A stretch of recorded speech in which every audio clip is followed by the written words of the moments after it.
பிஎம்ஸ்ரீ திட்டம் மூலம் அரசு மீது தமிழக ஆளுநர் RN ரவி அவர்கள் குற்றச்சாட்டை வைத்திருக்கிறார். ஷெலினா, இது குறித்தான விவரங்களை பகிர்ந்துக்கோங்க.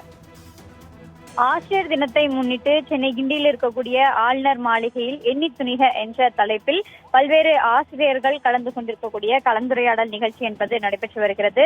இந்த கலந்துரையாடல் நிகழ்ச்சியில் தமிழக ஆளுநரிடம் பல்வேறு கேள்விகளை ஆசிரியர்கள் முன்வைத்திருக்கிறார்கள்.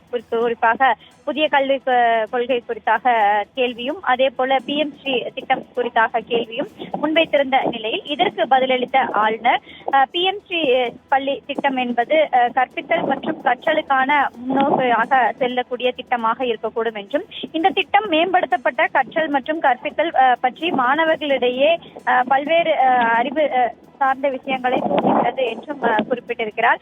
பிஎம்ஸ்ரீ பள்ளி திட்டத்தில் மாநில அரசு புரிந்துணர்வு ஒப்பந்தம் செய்து கொண்டால் மத்திய அரசு இத்திட்டத்திற்கான பணத்தை வழங்க தயாராக இருப்பதாகவும் தெரிவித்திருக்கக்கூடிய நிலையில், இந்த திட்டத்திற்கு முதலில் தமிழக அரசு புரிந்துணர்வு ஒப்பந்தம் என்பது ஒப்புதல் தந்ததாகவும், பின்னர் ஒப்பந்தம் கையெழுத்து ஆகும் வேளையில் சில மாற்றம் செய்ய வேண்டும் என தெரிவித்திருப்பதாகவும், இதனை மத்திய அரசு ஏற்க மறுத்துவிட்டதாகவும் தற்பொழுது குற்றச்சாட்டுகளை முன்வைத்திருக்கிறார்.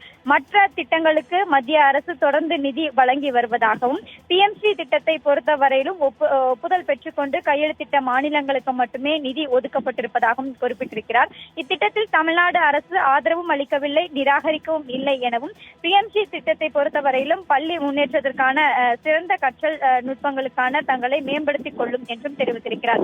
அதே போல புதிய கல்விக் கொள்கை திட்டத்தை பொறுத்தவரையிலும் மத்திய அரசு சில பேரிடம் கருத்துக்களை கேட்டு பெற்றதாகவும், புதிய கல்விக் கொள்கையை பொறுத்தவரையிலும் பலதரப்பட்ட மக்கள் கல்வியாளர்கள் கருத்துக்களை கேட்டு பெறப்பட்டிருப்பதாகவும், இதற்கு மாநிலங்கள் புதிய கல்விக் கொள்கையை பொறுத்தவரையிலும் எந்த அளவிலும் ஏற்றுக்கொள்ள வேண்டும் என்றே தற்பொழுது தெரிவித்திருக்கிறார். புதிய கல்விக் கொள்கை திட்டத்திற்கு மாற்று கிடையாது எனவும், இதனை அனைவரும் ஏற்றுக்கொள்ள வேண்டும் என்றும் ஆளுநர் தற்பொழுது தெரிவித்திருக்கிறார்.